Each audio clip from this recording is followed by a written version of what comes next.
सर्वहारा श्रमजीवी वर्गप्रति हार्दिक शुभकामना व्यक्त गर्दछु। महान जनयुद्ध, ऐतिहासिक जनआन्दोलन लगायत न्याय, समानता र स्वतन्त्रताको सङ्घर्षमा बलिदानी गर्नुहुने महान शहीदहरूप्रति भावपूर्ण श्रद्धाञ्जली व्यक्त गर्दछु। बेपत्ता योद्धाहरूप्रति उच्च सम्मानका साथ घाइतेहरूको शीघ्र स्वास्थ्य लाभको कामना गर्दछु। आजको दिन देशभित्रका कम्युनिस्ट क्रान्तिकारीहरूको लागि मात्र नभएर विश्वभरिकै सर्वहारा एवं श्रमजीवी वर्गका निम्ति गौरवको दिन हो। रुसी क्रान्तिका नायक लेनिनको जन्म जयन्तीको अवसर पारेर स्थापना गरिएको नेकपाले 73 वर्षको अन्तरालमा देशभित्र आमूल परिवर्तनको नेतृत्व गरेको छ। कम्युनिस्ट क्रान्तिकारीहरूको अगुवाई र लोकतान्त्रिक शक्तिहरूको हिस्सेदारीमा पुँजीवादी जनवादी क्रान्ति आफ्नै विशेषता र मौलिकता सहित सम्पन्न भएको छ।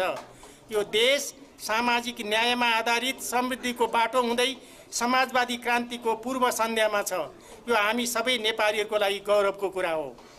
शान्ति, समृद्धि र स्थायित्वको ऐतिहासिक जिम्मेवारी पूरा गर्न छोडेर कम्युनिस्ट आन्दोलनको प्रतिगामी प्रवृत्तिले गत वर्ष सङ्घीय गणतन्त्र, लोकतान्त्रिक प्रणाली र संविधानमाथि एकपछि अर्को प्रहार गर्यो। वामपन्थी, देशभक्त एवं लोकतान्त्रिक शक्तिहरूको साझा सङ्घर्षको परिणाम तत्कालका लागि उक्त प्रतिगमन पराजित हुन पुग्यो। तर प्रतिगमनको खतरा पूर्णतः अन्त्य भएको छैन। तसर्थ दक्षिणपन्थी संशोधनवाद, राष्ट्रिय आत्मसमर्पणवाद, प्रतिगामी एवं तानाशाही विरुद्ध प्रवृत्तिहरू विरुद्ध सङ्घर्ष गर्दै प्राप्त उपलब्धिको रक्षासहित समाजवादको आधार तयार पार्नु यति बेला सच्चा कम्युनिस्टहरूको ऐतिहासिक जिम्मेवारी हुन आएको छ। प्रतिगमन विरुद्धको सङ्घर्षको क्रममा गठित वाम लोकतान्त्रिक गठबन्धन प्राप्त उपलब्धिहरू, लोकतान्त्रिक प्रणाली र संविधान रक्षा गर्न दृढ छ। यही मान्यताका आधारमा आगामी वैशाख 30 गते हुने स्थानीय तहको निर्वाचनमा गठबन्धनले सबै स्थानीय तह र वडाहरूमा तालमेललाई प्रभावकारी बनाउने निर्णय गरेको छ। तसर्थ आगामी निर्वाचनमा वाम लोकतान्त्रिक गठबन्धनका उम्मेदवारलाई विजयी गराई संविधान र लोकतन्त्रको रक्षासहित समाजवादको आधार तयार पार्न गठबन्धनमा आबद्ध दलका नेता, कार्यकर्ता र सम्पूर्ण न्यायप्रेमी जनसमुदायमा विशेष अपिल गर्दछु। धन्यवाद। मिति 9 वैशाख 2069, 22 अप्रिल 2022। पुष्पकमल दाहाल, प्रचण्ड, अध्यक्ष। अब म पार्टी स्थापना दिवस र 152 लेनिन जयन्तीको अवसरमा संक्षिप्त मन्तव्य राखिदिनु हुन श्रद्धेय अध्यक्ष कमरेड प्रचण्डलाई हार्दिक अनुरोध गर्दछु।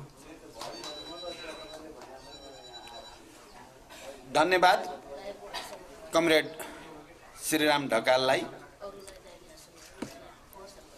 152औं लेनिन जयन्ती तथा 73औं हाम्रो पार्टी स्थापना दिवसको उपलक्ष्यमा आयोजित यस कार्यक्रममा उपस्थित हाम्रो पार्टीका वरिष्ठ नेता, सहयोद्धा कमरेड नारायण काजी श्रेष्ठ, अरू सबै केन्द्रीय समितिका सहयोद्धा कमरेडहरू, यो कार्यक्रममा उपस्थित सम्पूर्ण कमरेडहरू र पत्रकार मित्रहरू, सबभन्दा पहिला त म महान लेनिनप्रति हार्दिक श्रद्धा र सम्मान व्यक्त गर्न चाहन्छु।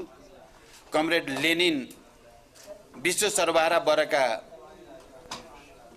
महान नेता, दार्शनिक र साम्राज्यवादी युगमा मार्क्सवादलाई विकसित गर्ने एकजना प्रवर्तक हुनुहुन्थ्यो।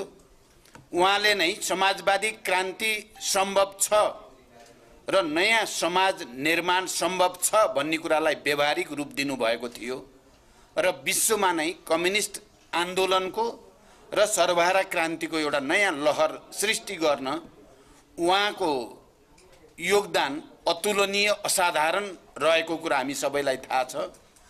कमरेड लेनिनकै जन्मदिन पारेर नेपालमा 2006 सालमा नेपाल कम्युनिस्ट पार्टीको गठन भएको हो र यसको परिवेश जसरी विश्व सर्वहारा क्रान्ति अगाडि बढ्दै थियो, दोस्रो विश्वयुद्धपछि राष्ट्रिय मुक्ति आन्दोलनहरू पनि अगाडि आउँदै थिए, त्यस्तो परिवेशमा र अझ चीनको जनवादी क्रान्ति सम्पन्न भएर विश्व शक्ति सन्तुलन नै सर्वहारा वर्गको पक्षमा, जनता र क्रान्तिको पक्षमा देखा पर्न थालेको परिवेशमा र हाम्रै यस रिजनमा पनि, यो क्षेत्रमा पनि कम्युनिस्ट आन्दोलन, अझ खास गरी हिन्दुस्तानमा तेलङ्गाना सशस्त्र विद्रोह जस्ता ऐतिहासिक विद्रोहहरू अगाडि बढ्दै गरेको निकै सकारात्मक र उत्साहवर्धक परिवेशमा नेपाल कम्युनिस्ट पार्टीको गठन भएको हो।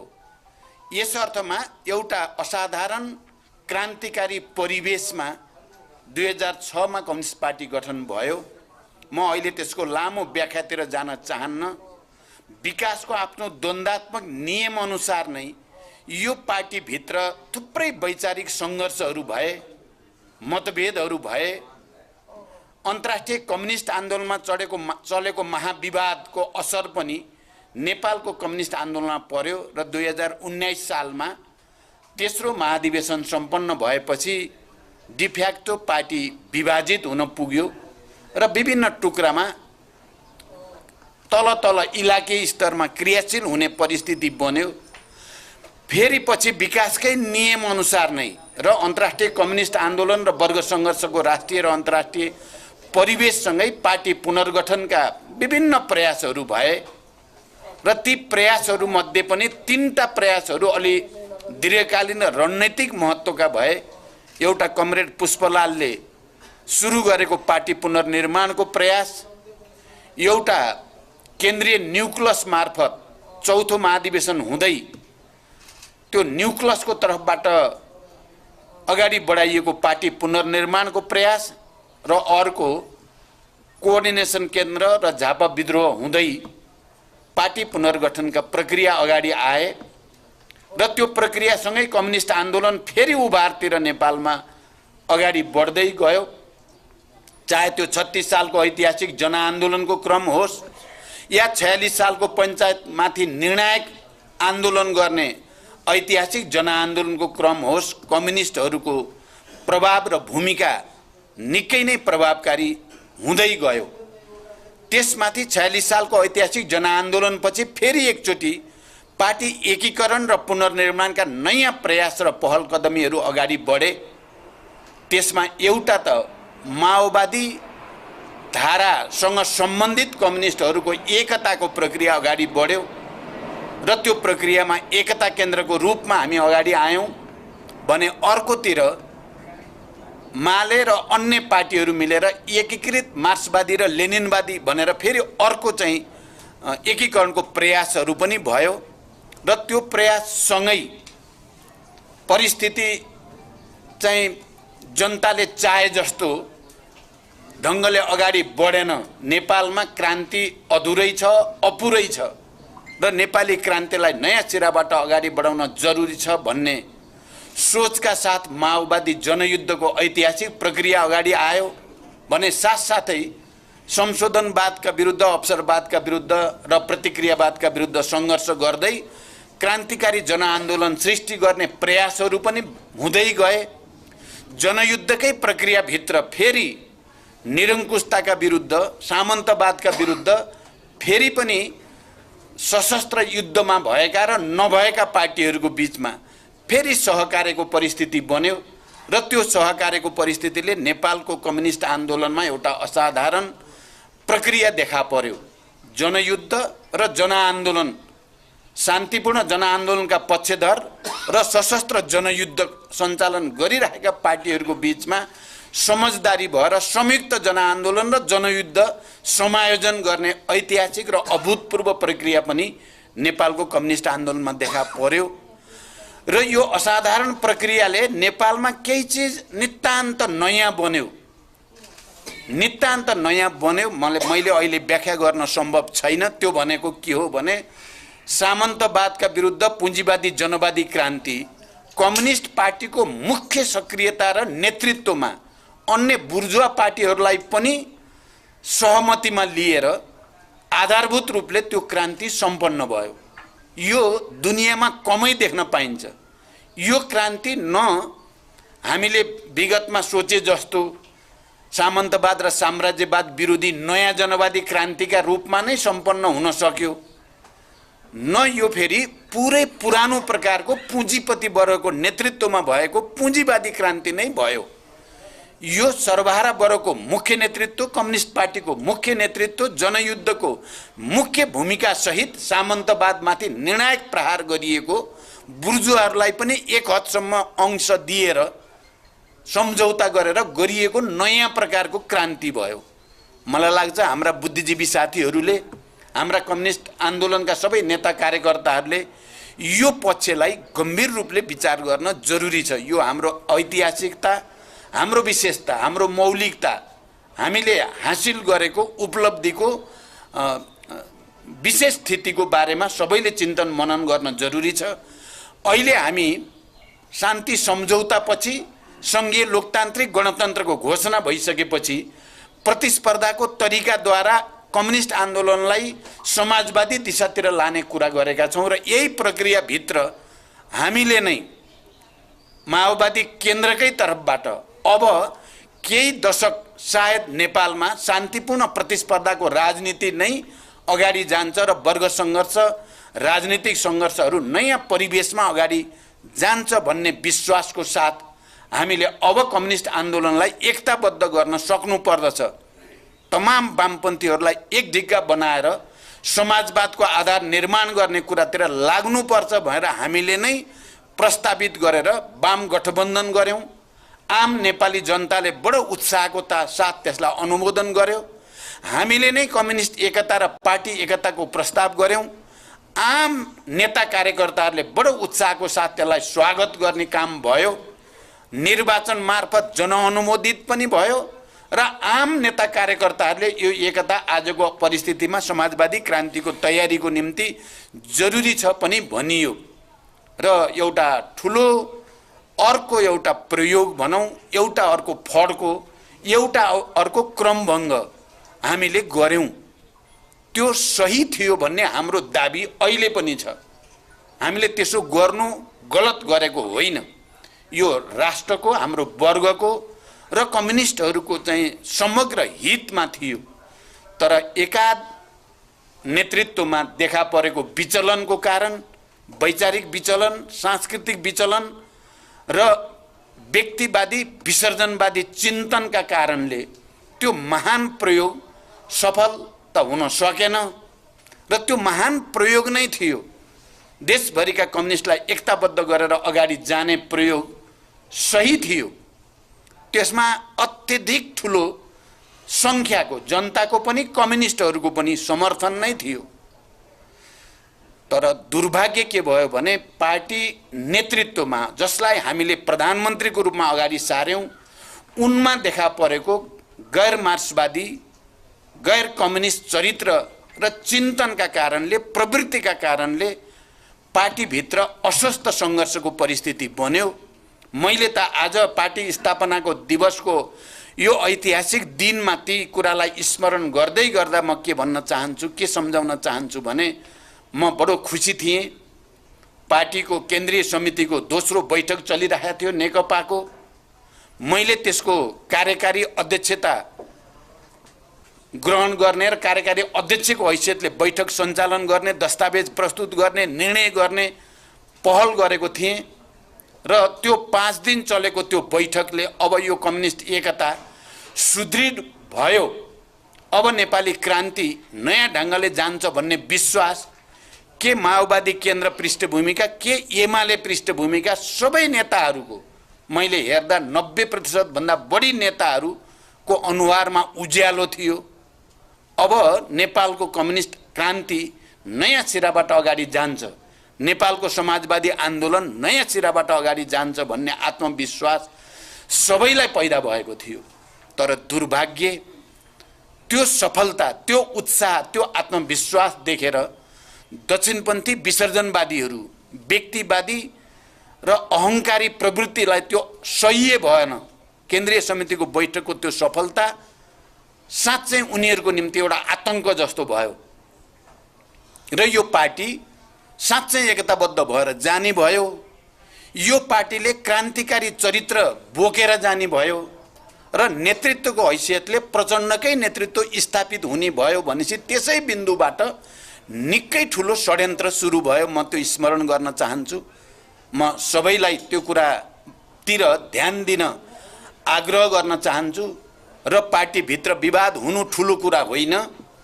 त्यो विवादलाई अस्वस्थता, गुटबन्दी, अराजकता र षड्यन्त्रको रूप दिइयो र त्यो षड्यन्त्रमा कम्युनिस्ट आन्दोलनभित्रका अवसरवादी दक्षिणपन्थी मात्रै होइन, देशभित्र र बाहिरका प्रतिक्रियावादीहरू पनि सामेल भए, ठुल्ठुला सेटिङहरू भए, हामीले ठुलो बहुमतद्वारा लिएका निर्णयहरू कार्यान्वयन हुन नदिने संवैधानिक त्यस्ता अङ्गहरूसँग सेटिङ भएको देखा पर्यो र यो दुर्भाग्यपूर्ण कुरा थियो। र मैले आफ्नै अनुभवबाट भन्नुपर्दा त्यो एकता सही मात्रै थिएन, त्यो एकताले बिस्तारै बिस्तारै सकारात्मक रूप लिँदै थियो, एकता सुदृढ हुँदै थियो, त्यो समाजवादी क्रान्तितिरै जाँदै थियो। आज यो मञ्चबाट म नेकपा एमालेका ती हिजोका केन्द्रीय समितिका अत्यधिक ठुलो सङ्ख्याका कमरेडहरूलाई स्मरण गर्न चाहन्छु। ती हजारौं कार्यकर्ताहरू, म केन्द्रीय समितिको बैठकपछि देशभरि प्रशिक्षणमा गएको थिएँ र एमाले पृष्ठभूमिका नेता कार्यकर्ताहरूले मलाई जो प्रेम, विश्वास, भरोसा गर्नुभएको थियो, म त्यो स्मरण गर्न चाहन्छु। एमाले भन्ने बित्तिकै सबै खतम छन् भनेर नसोच्न, त्यहाँभित्र पनि इमान्दार कम्युनिस्टहरू अहिले पनि ठुलो सङ्ख्यामा छन्। तर हुँदो के रहेछ भने लिडरसिप भन्ने कुरा धेरै ठुलो कुरा हुँदो रहेछ। लिडरसिप गलत मान्छेको हातमा गयो भने इमान्दार कम्युनिस्टहरू पनि केही समय रणभुल्लमा पर्ने या फुत्किन गाह्रो हुने हुँदो रहेछ। त्यो हामीले नेपालको कम्युनिस्ट आन्दोलन मात्रै होइन, विश्व कम्युनिस्ट आन्दोलन पनि हामीले देखेका छौँ। चाहे रुसमा भएको प्रतिक्रान्तिको कुरा गरौँ या अन्यत्र पूर्वी युरोपका देशका प्रतिक्रान्तिको कुरा गरौँ, लिडरसिपको कारणले नै इमान्दार कम्युनिस्टहरूको बाहुल्य तल पार्टी पङ्क्तिमा हुँदा हुँदै पनि लिडरसिपले गलत लाइन लिइसकेपछि इमान्दार कम्युनिस्टहरू पनि कहीँ न कहीँ त्यसको शिकार हुने खतरा हुँदो रहेछ। त्यसकारण म आज पार्टी स्थापना दिवसको अवसरमा सम्पूर्ण एमाले भित्रका ती इमान्दार कम्युनिस्टहरू जो साँच्चै वाम गठबन्धनको पक्षमै हुनुहुन्छ, अहिले पनि कम्युनिस्टहरूको एकता आवश्यक छ भन्ने ठान्नुहुन्छ, भनिराख्नु भएको छ अहिले पनि, उहाँहरूलाई गलत प्रवृत्तिका विरुद्ध सङ्घर्ष गर्न प्रेरणा मिलोस्। आज पार्टी स्थापना दिवसले, लेनिन जयन्तीको यो ऐतिहासिक दिनले इमान्दार कम्युनिस्टहरू सबैलाई फेरि एकचोटि कम्युनिस्ट आन्दोलनलाई एकताबद्ध गर्नु छ, फेरि हामीले नेपालको समाजवादी आन्दोलनलाई नयाँ सिराबाट अगाडि बढ्ने वातावरण बनाउनु छ भन्ने उत्प्रेरणा, ऊर्जा आजको दिनले सबैलाई दियोस् भन्ने म अपिल गर्न चाहन्छु। र त्यसको निम्ति अझ म हिजो नेपालको जनवादी क्रान्तिलाई मौलिक ढङ्गले पुरा गर्न मुख्य योगदान गरेको माओवादी आन्दोलन र क्रान्तिकारी कम्युनिस्ट आन्दोलनका सबै विभिन्न धाराहरूलाई आजको दिनले सबभन्दा पहिला एकताबद्ध हुन प्रेरित गरोस्। म सबै माओवादी आन्दोलनका उपज सबै धाराका नेता कार्यकर्ताहरूलाई विशेष रूपले अपिल गर्न चाहन्छु, आउनुहोस् अहिले पनि देशमा जनयुद्ध र जनआन्दोलनले स्थापित गरेका मान्यताहरू, मुद्दाहरू उल्ट्याउने षड्यन्त्र भइ नै रहेको छ। सङ्घीय लोकतान्त्रिक गणतन्त्रलाई कमजोर पार्ने र जनताको घर दैलोमा पुगेको अधिकार खोज्ने षड्यन्त्र भइरहेकै छ। अहिले पनि यो देशका महिला, दलित, आदिवासी, जनजाति, मधेसी, थारू, मुस्लिम लगायत उत्पीडित जनताले पाएका अधिकार र पहिचानहरू खोज्ने षड्यन्त्र रोकिएको छैन। त्यसकारण हामी सबै यो परिवर्तनका पक्षधरहरू, यो परिवर्तनको निम्ति त्याग र बलिदानका कीर्तिमान कायम गर्नेहरू सबै एक ठाउँमा केन्द्रित हुन जरुरी छ। माओवादी आन्दोलनलाई र क्रान्तिकारी कम्युनिस्टलाई विभाजित गरेर मात्रै आफ्नो प्रतिक्रियावादी सत्ताको पुनर्प्राप्ति हुन सक्छ, फेरि निरङ्कुशता लाद्न सकिन्छ भन्ने ठान्नेहरू छन् र त्यसको निम्ति कसरत भइ नै राखेको छ। त्यसकारण म सबै परिवर्तनमा सहभागी माओवादी र सबै कम्युनिस्ट आन्दोलनका क्रान्तिकारी नेता कार्यकर्ताहरूलाई विशेष रूपले अपिल गर्न चाहन्छु। म आज अलिकति हर्षित र खुसी पनि छु। यो प्रक्रियामा पोहोर सालदेखि प्रतिगमन विरोधी, प्रतिक्रान्ति विरोधी जो आन्दोलन गर्ने र त्यसमा सहभागी हुने हामी सबैलाई अवसर भनौँ एक खालको चुनौती दुईटै थियो र हामीले त्यसलाई सदुपयोग गर्यौं र प्रतिक्रान्ति र प्रतिगमनलाई परास्त हामीले तात्कालिक रूपमा गरेकै हो। अहिले हामी निर्वाचनको सङ्घारमा छौं र यो निर्वाचन प्रतिगमनले जित्ने हो या अग्रगमनले, परिवर्तनका पक्षधरहरूको जित हुने हो या परिवर्तन विरोधीहरूको, यो देशका सबै उत्पीडित वर्ग, जाति, क्षेत्र, लिङ्ग, समुदायका जनताको जित हुने हो या ती जनतामाथि शासन गर्ने सामन्ती प्रवृत्ति र व्यक्तिवादी प्रवृत्तिको जित हुने हो भन्ने कुराको फैसला हुँदैछ। त्यसकारण यति बेला हामी परिवर्तनका मुद्दाहरूलाई स्थापित गर्न, हाम्रा महान शहीदहरू, बेपत्ता योद्धाहरू, घाइते अपाङ्गहरू सबै जनयुद्ध र जनआन्दोलनका, मधेस आन्दोलन र सबै न्यायपूर्ण आन्दोलनका शहीदहरूका सपनालाई पूरा गर्न हामी एकजुट भएर यो लडाईँ हामीले जित्नु छ। हामीले जित्नै पर्छ। हामीले जित्दा राष्ट्रले जित्छ। मुद्दा परिवर्तनका मुद्दाले जित्छन्। नेपालमा सयौं वर्षदेखि उत्पीडन, शोषण, अत्याचारमा परेका जनताको जित हुन्छ। हामीले हार्दा प्रतिक्रियावादले जित्ने, प्रतिगमनले जित्ने, प्रतिक्रान्तिले जित्ने स्थिति बन्ने खतरा हुन्छ। त्यसकारण पनि आजको दिन प्रतिगमनका विरुद्ध एउटा नयाँ सङ्कल्प लिने दिनको रूपमा सबै सच्चा कम्युनिस्ट क्रान्तिकारी र परिवर्तन र न्यायका पक्षधर जनताको ऐतिहासिक जिम्मेवारी हो भन्ने हामी ठान्दछौँ। म यही अपिल सबैसँग गर्न चाहन्छु। म खुसी यस अर्थमा पनि छु कि विभिन्न अनुभव ठक्करको बीचबाट फेरि एकचोटि माओवादी आन्दोलनमा एउटा नयाँ र बडो उत्साहपूर्ण ध्रुवीकरणको प्रक्रिया सुरु भएको छ। दिनदिनै जसो एकाध व्यक्तिको रूपमा होइन, सयौं र हजारौंको सङ्ख्यामा, र सङ्ख्या मात्रै होइन, संस्थागत रूपले नै हिजो अलग भएका माओवादीहरू फेरि माओवादी केन्द्रमा, मूल घरमा, मूल नेतृत्वमा जोडिने निकै ठुलो प्रक्रिया आज नेपालमा सुरु भएको छ। मलाई थाहा छैन तपाईँ कमरेडहरूले यो कुरालाई कतिको गहिरो गरी हेर्नु भएको छ, विचार गर्नु भएको छ। त्यो क्रम पूर्वदेखि पश्चिमसम्म सबैतिर अहिले निकै व्यापक रूपमा अगाडि बढेको छ। हिजो मात्रै सुदूरपश्चिममा ठुलो सङ्ख्यामा हिजो विभाजित भएका नेताहरू, कार्यकर्ताहरू संस्थागत रूपले नै, व्यक्तिको रूपमा होइन, संस्थाकै रूपमा पनि पार्टीमा एकताबद्ध हुने, ध्रुवीकृत हुने निकै उत्साहको वातावरण बन्यो। कतिपय जिल्लाहरूमा हामी 2064 तिर फर्क्यौँ। अब सम्पूर्ण माओवादी क्रान्तिकारीहरू सबै एक ठाउँमा भयौँ भनेर उहाँहरूले घोषणा पनि गर्नुभयो। यो हामी सबैको निम्ति खुसीको कुरा हो।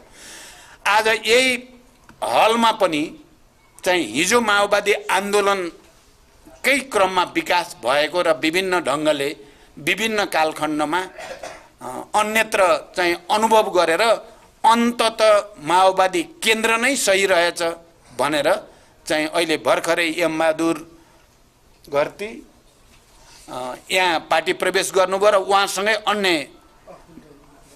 अरू पनि चाहिँ पार्टी प्रवेश गर्नुभयो। यो चाहिँ एउटा साङ्केतिक रूपमा यसको अर्थ छ, साङ्केतिक ठुलो अर्थ र सन्देश छ भन्ने मैले ठानेको छु।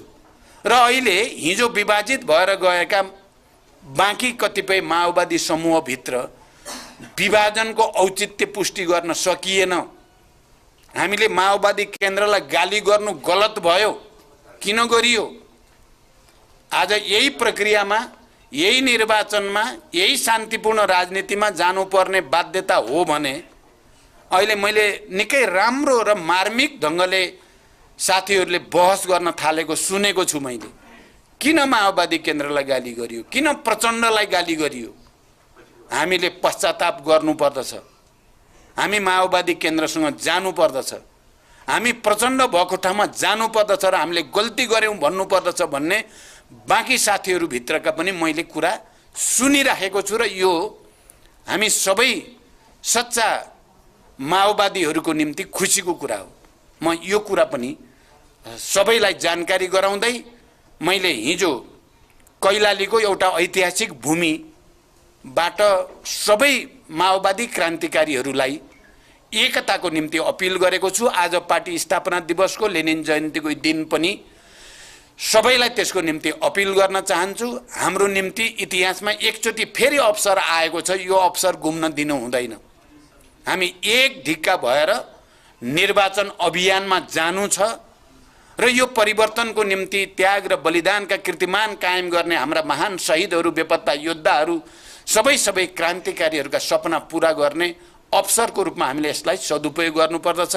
म यही अपिल सबैसँग गर्दै र फेरि एकचोटि पार्टी स्थापना दिवस र लेनिन जयन्तीका अवसरमा देशभित्र र देश बाहिर रहेका सम्पूर्ण श्रमजीवी जनसमुदायप्रति, कम्युनिस्ट क्रान्तिकारीहरूप्रति र न्यायप्रेमी जनताप्रति हार्दिक बधाई र शुभकामना भन्दै बिदा हुन्छु। धन्यवाद। अभिवादन। धन्यवाद श्रद्धेय अध्यक्ष कमरेड प्रचण्डलाई। उहाँले समग्र कम्युनिस्ट आन्दोलनको आरोह अवरोह सहित लेनिन दिवस तथा लेनिन जयन्ती तथा पार्टी स्थापना दिवसमा सारगर्भित मन्तव्य राख्दै सम्पूर्ण क्रान्तिकारीहरूलाई नेपाल कम्युनिस्ट पार्टी माओवादी केन्द्रमा ध्रुवीकृत, समाहित र एकताबद्ध भएर अगाडि बढ्नको निमित्त आजको ऐतिहासिक दिनमा आह्वान गर्नुभएको छ र हामी सम्पूर्णको तर्फबाट श्रद्धेय अध्यक्षप्रति आभार प्रकट गर्दछौँ। अब हाम्रो जनवर्गीय सङ्गठन नेपाल बुद्धिजीवी सङ्गठनले माओवादी आन्दोलनका 233वटा बुँदाहरूलाई सूत्रबद्ध गरेर एउटा हाते पुस्तिका निकालेको छ। अब उक्त पुस्तिका लोकार्पण गरिदिनु हुन म श्रद्धेय अध्यक्ष कमरेड प्रचण्डलाई हार्दिक अनुरोध गर्दछु।